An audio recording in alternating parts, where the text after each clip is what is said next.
Order! Order! You are an incorrigible delinquent at times. Behave yourself, man!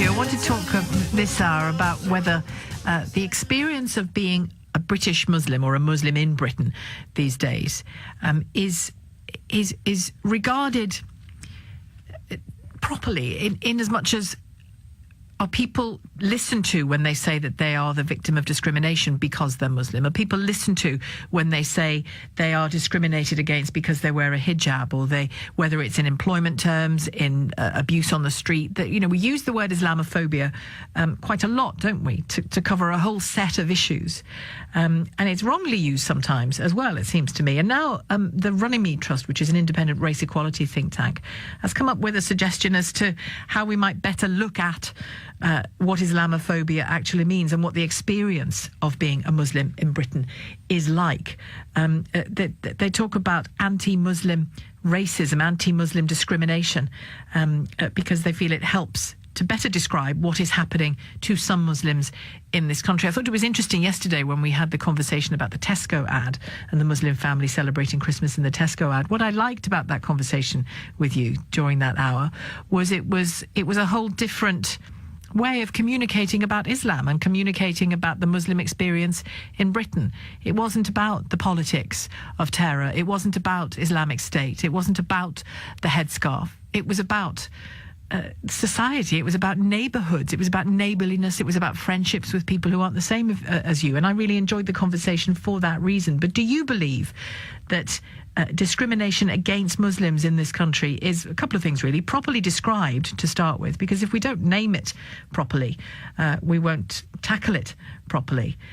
Is it properly described? Is it under-acknowledged, would you say? 0345 6060 973, the number to call. You can text 84850 or tweet at LBC. I'd love to hear directly from Muslims who've been affected by discrimination of one form or another because they are Muslim. Dr. Zubaydah Haq joins me now, Research Associate at the Runnymede Trust. Good afternoon to you. Good afternoon, Sheila. That was an excellent summary. We should have had you talking. Well, I'm glad it was an excellent summary. Tell me why you focused in on the word Islamophobia, the term, and why it was so important. Well, I think partly because we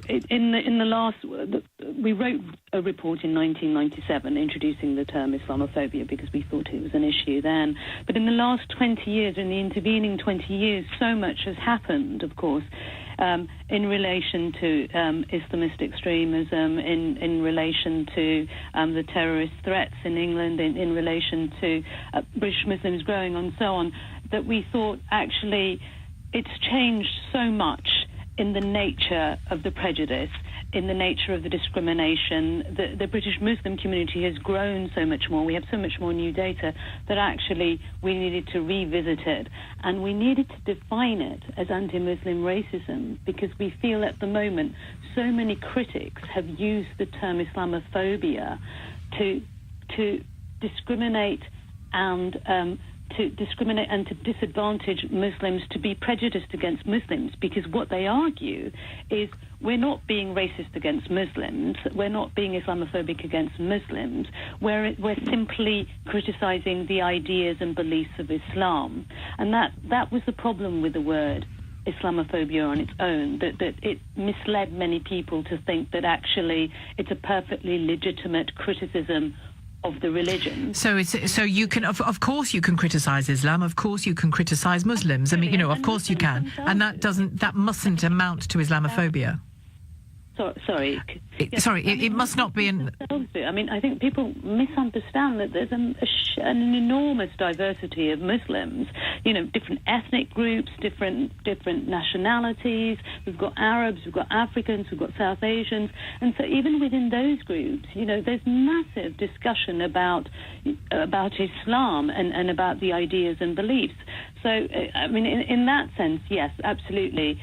It's perfectly legitimate to criticise the religion, the ideas and the beliefs, but that shouldn't be used as a vehicle, as a guise to be prejudiced against Muslim communities. And I think that's what we wanted to refocus it on. We wanted to refocus it on the individuals within the community and the denial, if you like, of the rights, the liberties, and the dignity. Yeah, and also, I think people understand, don't they, the term racism, and they understand the term discrimination.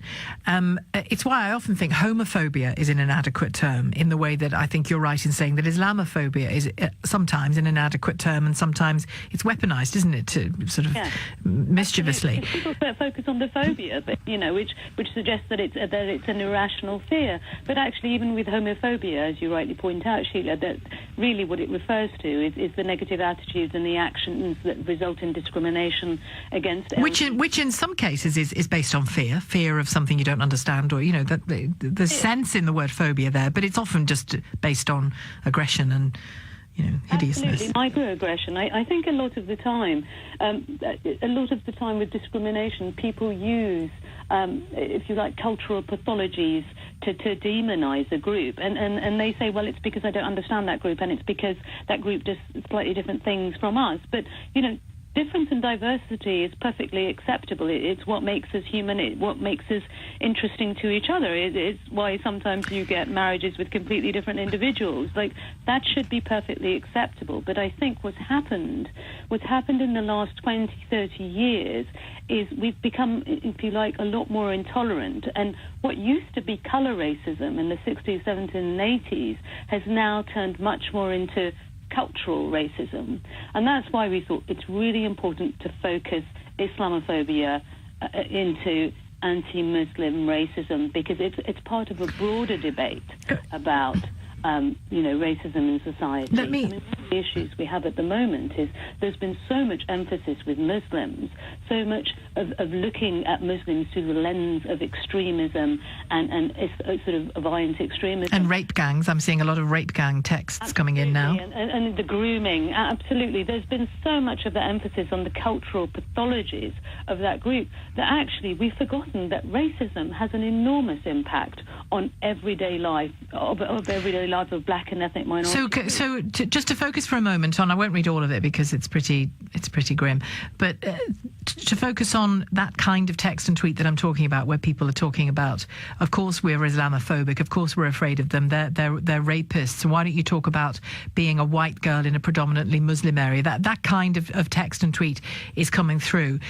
To your mind, well, let me just ask you, to your mind, with your new definition of anti-Muslim discrimination, anti-Muslim racism, even, are they just racists? Or I suppose Islam isn't a race, is it? But are they just being totally discriminatory against Muslims? We focus too much on racist, and I think people get defensive. I mean, because there's all kinds of racism. There's the witting and overt racism, for instance, that will manifest itself in violence, in hate crime. And we know, of course, that is a real issue. Hate crime against Muslims have gone up, disproportionately compared to other groups. It's gone up by about 500% or more, in this last year. So we know that there's that kind of racism. But I think what many people don't understand is the covert racism, which we see, for instance, when Muslims and black and other black and ethnic minority groups apply for jobs, and their CVs are dismissed immediately because of their foreign-sounding names or because of their Muslim-sounding names.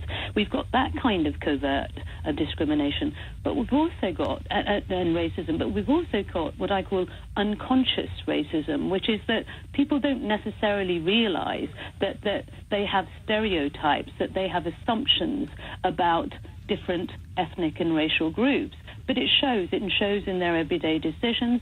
Well, we've had this in the Dove adverts. We've had this recently with the Grazia magazine, with a model there where they chopped off, some of her afro hair. And I think a lot of it is just unwitting, unconscious racism.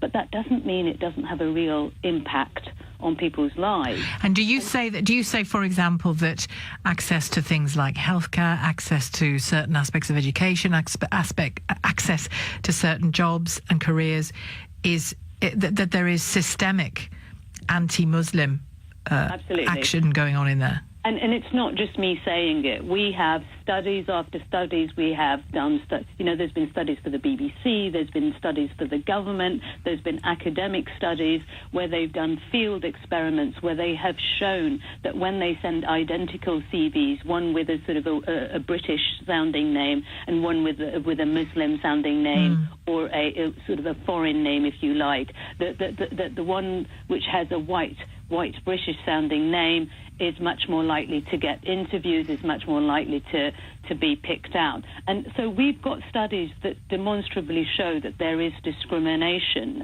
especially with identical CVs. So that's a real issue. It's also an issue with health. We talked, you and I talked about grooming, and that's a really interesting case where, especially in the recent context of sexual harassment and so on, I mean, when a lot of people talk about Muslim women, they see them as passive victims. They see, everyone's a feminist when it comes to Muslim women, and yet we don't talk about the everyday violence that Muslim women that experience. Instead, we focus on the forced marriages. We focus on the FGM. Well, those are the stories I want to hear. I want some, anyone can ring, obviously, but I want some of the calls to be from Muslim men and women who can tell me what their lived experience of anti-Muslim discrimination actually is. But just a final question to you, Dr. Zubaydah Haq. What do you want from, if this new definition takes hold and is used more than Islamophobia, say, and deepens people's understanding of what it is, what do you want to come out of that? Well, we have 10 recommendations in the report, and I won't go through them word by word. But essentially, the reason we think it's important is because if we have a clearer definition of what Islamophobia is, which is anti-Muslim racism, it then means that there will be more accountability in the system. I mean, even government, with PREVENT, even the government's counter-terrorist strategy of PREVENT has, we feel, been hugely discriminatory in terms of identifying Muslims, in terms of over-referring Muslims to PREVENT, so that instead of young people being safeguarded, they've now become suspects. So we think, first of all, that's important. But we also talk about how Muslims, for instance, have a higher proportion of child poverty than any other group, and we think that those are issues around structural inequalities. Those are issues around employment discrimination and so on, where families are not being able to work. So we want the government to address issues around there. But we also think local mayors and police and crime commissioners should be tackling hate crime, especially anti-Muslim hate crime, much more effectively. All right, thank you. I'm going to leave it there, if I may, Dr. Zubaydah Haq. An awful lot of people ringing in and want to get to the calls as soon as possible. Thank you very much for talking to us. Dr. Zubaydah Haq is a research associate at the Runnymede Trust. Big reaction from you to what she has been saying. We'll get to it in just a moment. 0345 6060 973. Let me just read some of the texts and tweets that are coming in. I'm going to leave a lot of them out because they are so anti-Muslim. There's so much anti-Muslim discrimination in them.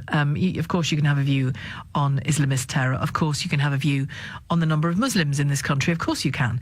But that's not the nature of the tweets and texts that I'm leaving out, just so you know. Now, DSG Group says on Twitter, this woman, my guest, Dr. Zubaydah Haq, we spoke to a moment ago, is absolutely bang on, talking about the word Islamophobia and how a preferred term on the part of the Runnymede Trust is anti-Muslim discrimination or anti-Muslim racism. It's unconscious and stereotypes against people of certain ethnicities that you associate with Islam. It is still racism. Others disagree. They don't like the term racism in relation to this. Elijah from Camberwell, your guest's use of the word racism is incorrect. Islam is not a race. It isn't racist to state facts. Islam teaches that if a woman does not wear a veil, she is a harlot. Maybe we're a bit fussy, but we don't want to live amongst men who believe we deserve to be raped because we're not covering up. That's the kind of text that I'm talking about. Islam is totally incompatible with Western culture, says Lisa. I refer you, Lisa, to the Tesco ad, if I may. Ronnie in Watford, hello. Wow, great program. I was sitting in a car with the missus and I had to come off the phone and she said, right, let's go. And all of a sudden you rang. So I've got to listen to the missus at the end of the day. You do? Right. As I said, great program. I don't think there's let me start again. When black people first came to this country in the 50s and the 60s, they went through hell. And I don't think Muslims are going through anything considering what we went through. And I don't even think it's racism. Yeah? They're going through things which is mild. We are a moderate country, and I'm going to say this, I'm a black man, so there can't be any racism in this, right? I don't think they're going through anything. We're a moderate country. Any other country, if you go to a Muslim country, you have to go by the Muslim rules, and you have to do certain things the Muslim way. We need to stop, I don't even know if that's the right word. I don't think it's racism or Muslim thing. I don't really believe that. You don't believe that Muslims are being discriminated against? It's mild, man. Look. Well, how do you know it's mild? I mean, Ronnie, can I just say something? I really welcome your call. I think you're making important points because you and your relatives have lived things in this country that I and mine haven't. So, I'm all ears. But you can't sit and say you know what's happening to Muslims because you're not with them all the time, for a start, any more than I am, and you're not a Muslim. So this isn't to denigrate or grade what's happening to you versus what's happening to them. It's just to say that they're allowed to explain their own experience, aren't they? I live in a multicultural area, and there's a lot of Muslims there, right? And yeah, they are going through some stuff, but I think it's mild. I remember years ago, my parents used to tell me they went on a march, and the son was shouting out racism things from out the window. This is well-known facts. We were killed and things like that. They're not going through that in this country. Well, not true. I mean, there have been, but Ronnie, there have been trials of for people who've been, and people being prosecuted and jailed for the murder of Muslim shopkeepers. Remember the story in Scotland? Because they don't like Muslims, so they went and killed someone. Muslims are being killed because of hatred. You have Christians all over the world. No, I know. In these other countries being killed because of their faith. Yeah, Ronnie, but you're saying, look over there. I'm saying, look here, look at this. We're looking at this for an hour. I don't think, and my heart goes out for them because I know I'm over 50, so I well know what it's like to have a racism. I know what it's like to be beaten as a black man because of my colour, right? And I don't think they're going through as much as what we've been through. Well, I can't say whether they are or they are not, and I don't think we can ever measure precisely whether they are or they are not. Which is why. But Ronnie, thank you very much for your call. I'm not sure measuring one against the other achieves much, actually. What happened to you and your relatives and many black people in Britain was and is appalling. But this question of what's happening to Muslims in particular at the moment because of Islamophobia, because of our fears around Islamism, because of out-and-out discrimination and racism sometimes, if the text that we're getting is anything to go by, if the texts we are getting in are anything to go by, there is a lot of Muslim hating and Muslim discrimination in this country. And that's what I want to focus on just for an hour. Jay in Tower Hamlets, hello. Hi there, how are you? I'm fine, thank you, yeah. Yeah, I mean, I was listening to Dr. Zubaydah Haq, I think, and she was basically summing up in better words what I was about to say. And then I had your last caller, and his kind of view is ridiculous. This idea that just because the Muslims aren't getting as much persecution or discrimination as me, therefore it doesn't count. I don't know what planet he's living on. The reality is that at the moment, Muslims are the bogeyman. They are the ones that are being targeted. Now, that's not to say everybody is that. That's not to say that everybody is the culprit. The issue is that this is a form of discrimination that exists in Britain, and it's not just the fact that it's happening. It's also the fact that there's denial about it and justification for it. Every time you mention the fact that there's been some kind of discrimination going against Muslims, automatically the Islamophobes or the anti-Muslim kind of pundits or kind of voices say, oh, but Muslims are doing horrible stuff abroad. And they automatically make it a global kind of campaign that, oh, because Muslims are being horrible abroad, we should be justifying it here. It's okay to persecute Muslims here.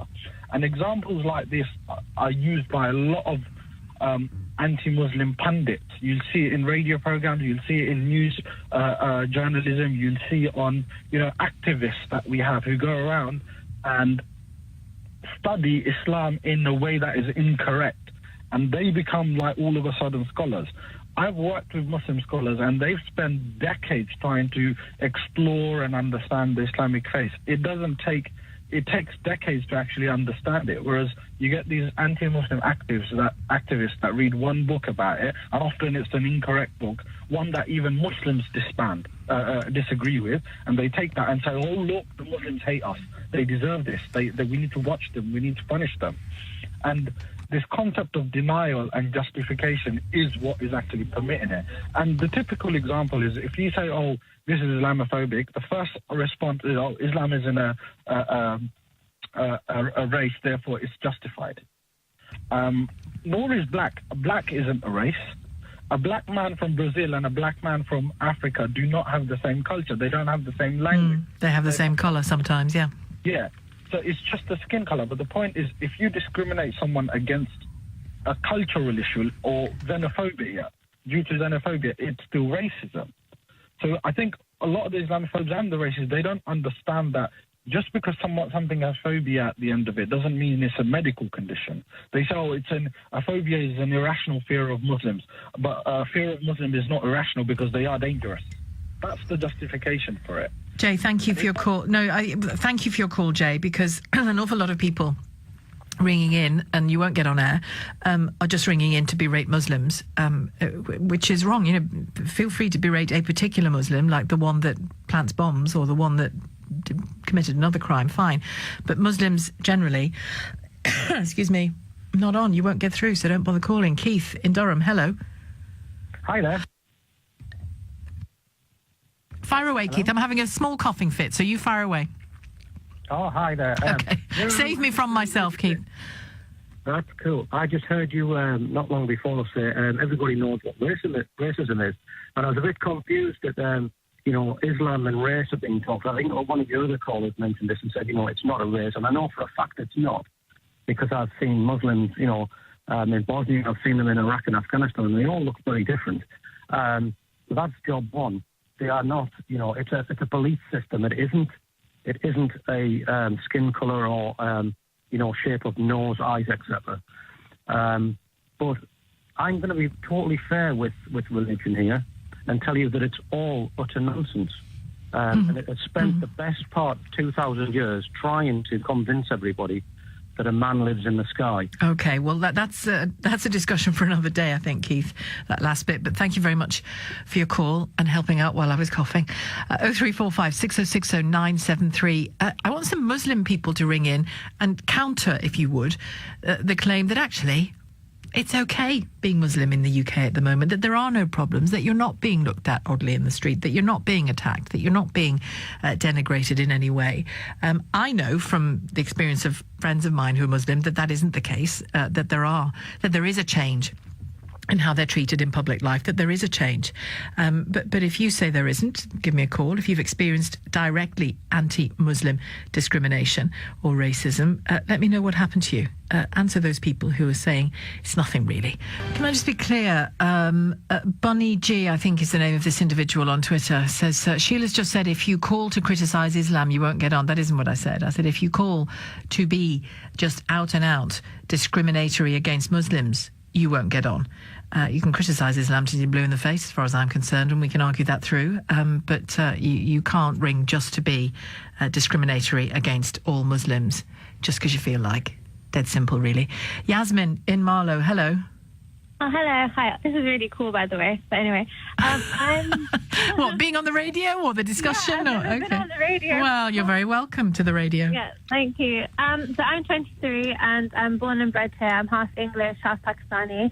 I was born a Muslim. I know some people are going to say, oh, how can you be born a Muslim? But that's just all I know. I celebrated Christmas, I celebrated Eid, and now I have a daughter. She's a year and a half, and she's half Caribbean, a quarter English, and a quarter Pakistani. So, I get all the world in one family. Yes. Yeah, so I get a lot of opinions from a lot of people. And for me personally, I'm still Muslim. I'm not practicing, and I'm not the best. But, people say who are Muslim, oh, you're not proper because you don't wear hijab or this and that, and you've had a baby with a black man, and then people who are non-Muslim say to me, why are you? So I just experience a lot, and I mean, my mum lives in Bahrain, so like when I go there, even people say stuff as well. So, and the thing is that gentleman from I don't know his name, where he's from, Ronnie. I just really disagree with him because actually, if you live in Bahrain, you can actually drink, you can eat pork. They have clubs, you can do everything in the Middle Eastern countries. So I don't think he's very informed.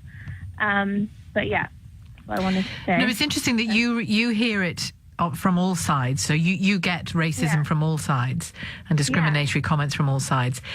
What is it that's going on, do you think? You know, is it just fear of the other, do you think? I think so. It's just sometimes, like when I'm with my mum, she's English through ethnicity and also by passport. Like my dad is British, but ethnically he's Pakistani. So people like sometimes they'll say to me, "Oh, your dad's not British because he wasn't born here," or like, "Oh, you can't be related to your mum because you've got blue eyes," or like really stupid things. So I'm like, I just kind of learned to filter it through, but I think it is kind of a fear. Because people say, "Oh, well, obviously you're originally not from here," but I mean, I'm not that great at history. But if you go back to 1066, when we who was it that won? Somebody else won. We weren't all English. Norman invasion, So, tell me this, Yasmin. Did you enjoy your first time on the radio? Yeah, it was really cool. Will you call again? Yeah, that's good. You seem to be handling a tsunami of discrimination and abuse from all sides rather well, probably with that good attitude that you seem to have. Thank you, Yasmin in Marlow. Fahima has called from Southall on this. Good afternoon to you, Fahima. Hi, good afternoon. You're struggling with some of the views you're hearing. Yes, I am extremely heartbroken to hear these views. My husband is from America and I'm from Britain. So in America, to hear this stuff is, like second nature, to hear the fear that people have of Muslims. But I've always been very proud to be British because I'm like, British people are open-minded, they're welcoming, they're warm. And to hear this, to hear this other side is just frightening because, I'm a Muslim woman, I wear hijab. I don't wear niqab and I don't wear the, full veil, but I cover my hair. And I'm into fashion and I'm into so many different things, but it's like the only thing that people are going to hold me accountable is for how I pray. And it's just stifling, to be in 2017 and have to deal with that. Because when I go out on the street, I'm Muslim. So I'm frightened because I'm like, if I can't hide that. I can't hide it like a man can hide it. A man can put on some designer jeans, a hoodie, and he can be somebody else. I can be Muslim because of my head, my hijab. So to hear just the thoughts that people have, it's like, why can't you deal with the people that go out and commit these crazy, senseless acts on a mental health issue? Because as a Muslim, when I see terrorist attacks and when I see, these crazy actions that people are doing, I'm like, they cannot be mentally well. No, you're right, or emotionally well. You're right. And Fahima, tell me this. You used a sad word, but a great word to describe the feeling. You said it's stifling to be judged in the narrow way that you are. Has that changed how you behave, how you relate to people? I mean, the thing with me is I have been in London my whole life. My parents are from Somalia, but the place that we're from is right now. There's nothing for us. We don't have any relatives due to war and famine. So this is really home for me. So for me, it's like I want to be so many different things, but when I look into the future, I'm like, that's going to be impossible for me. I'm like, in the next 2 years, I'm probably not going to be able to even say I'm Muslim because it could be life or death for me when I'm walking down the street, and I have a daughter, and it's just you're in this stuck position. You're stuck in the mud, and there's nothing you can do because you can't change the views of other people. Because if you wanted to, you could go online and you could see Muslim women. I can't talk about men. Women doing amazing things. You have Ibiti Haj Mohammed, who is a fencer. You have Dina Tokyo, a fashion blogger. You have women doing incredible things, and they're Muslim. They're not tied at home cleaning and washing, you know what I mean? And being Not to say quiet. that doesn't, you know what I mean? Not to say that doesn't exist, because I'm sure it exists, but it exists in every culture. It exists in every place in the world. There's always, you know, a small, you know, or maybe not even small, a group of people who unfortunately are being abused. But there's also a group of people who are living their life to their full potential. And Fahima, when you said that there might come a time, you can see there coming a time when you have to hide the fact that you're a Muslim, or you choose to do that in a public place anyway. Can you see yourself removing the headscarf for that reason? I feel like, even though right now I would say no, I feel like fear is an incredible thing. And I feel like I could see myself, in order to be a mother, you know, because I have responsibilities outside of myself, that I would have to take that on in order to protect my kids, you know what I mean? And in order to make sure that they have a mother in their lives, because it's just, you know, with the media, with the newspaper, with people just not going out there and meeting a Muslim. Don't even read about it. Meet a Muslim. Go up to a Muslim and say, good morning. You know, these are my views. Like, explain to me your faith. Have a conversation. This is what we are all here for. And when that conversation is, because I've got them in front of me here, when it's in the form of text that say, what did you expect? You know, it's directed at you. It's why they're coming in while you're talking. What did you expect after the Manchester attack? You know, I expected... Own it, is what they're saying. If I'm honest, I expected everybody to deal with these issues on the basis of the fact that these people are not well. Because I could easily say the same thing to you as a black woman. I could be like, you know how many racial attacks I get off just being black? But I don't deal with the opposite, like, oh, those are white people. I say, you know what, that's a few unfortunate individuals, because I know white women to be uplifting, white men to be uplifting. Of course. That's how I deal with the discrimination and the racism that is directed at me. I deal with people on that individual basis, because it's not fair. It's not fair, because if I deal with everybody on a whole, what about that great woman that I meet across the street that is welcoming and warm? I give her a disadvantage. Of course, and it's the only way, to my mind, I couldn't agree with you more, Fahima, that to my mind it's the only way you can relate to people is as individuals, because as soon as you start just lumping people together and saying, right, that's you lot, that's you lot dealt with, that's who you are, you know, the conversation goes down a few notches immediately, doesn't it? And in Fahima's case, and I'm sure many others as well, she talks about living a more stifling life in Britain simply because she's obviously a Muslim woman, because of the hijab that she wears, and considering maybe down the line removing it. Wouldn't that be a sad thing, that she had to hide who she was in Britain? What a great shame that would be. Can I just correct something I said earlier on? I talked about a Muslim shopkeeper in Scotland being murdered, and it was an anti-Islamic crime. Well, it was Muslim on Muslim discrimination in this case. It was, but you're right to correct me, because I gave the wrong impression with what I said. It was a Sunni Muslim who travelled from England to Glasgow to kill this shopkeeper, Asad Shah, because he was from the Ahmadiyya sect of Islam. Different kind of anti-Muslim discrimination, but still anti-Muslim discrimination all the same. The case I had in mind was a Manchester case of a doctor stabbed, and a Muslim doctor stabbed. So thank you for correcting me on that. More of your calls in a moment. 0345 6060 973. Shaf has called from Harrow to carry on our conversation about the nature of anti-Muslim discrimination in this country. Hello, Shaf. Hey, Sheila, how are you? I'm fine, thank you. Yeah, how do you see it? How do you experience it? All right, so I can only talk for London, right? Because I was born and bred in London. I'm a Muslim myself. What it is, I think we do have a problem, and like I said, I'm only talking for London because I only know London, right? Now, I think a big problem we have in London is Speaker's Corner. Now, Speaker's Corner, if you take a visit down to Speaker's Corner, you're gonna notice, you're gonna see a whole load of fanatical. I don't even want to call them Muslims, because I don't believe they are Muslims. But you've got a whole bunch of fanatical people preaching hate crime. So I think that's a big result. Muslim people you're talking about? I am indeed. Right. Yeah, so I think that's... Give me an idea of what they're saying so that we can decide whether... I mean, should you ring the police if they're spouting hate crime? Should you ring the police if you hear this? It's a crime. I honestly think these people should be arrested. So the stuff they say is like all non-Muslims should go to hell, all non-Muslims should be killed, or and you get quite a big crowd around these guys. And some people are shocked. You don't know. Some people might be vulnerable, and they might be listening and kind of hearing some sense, which obviously is not sense, but they might be hearing some sense. Yeah, but that's why I'm saying call the police. I mean, that's a hate crime. Right there. Of course it is.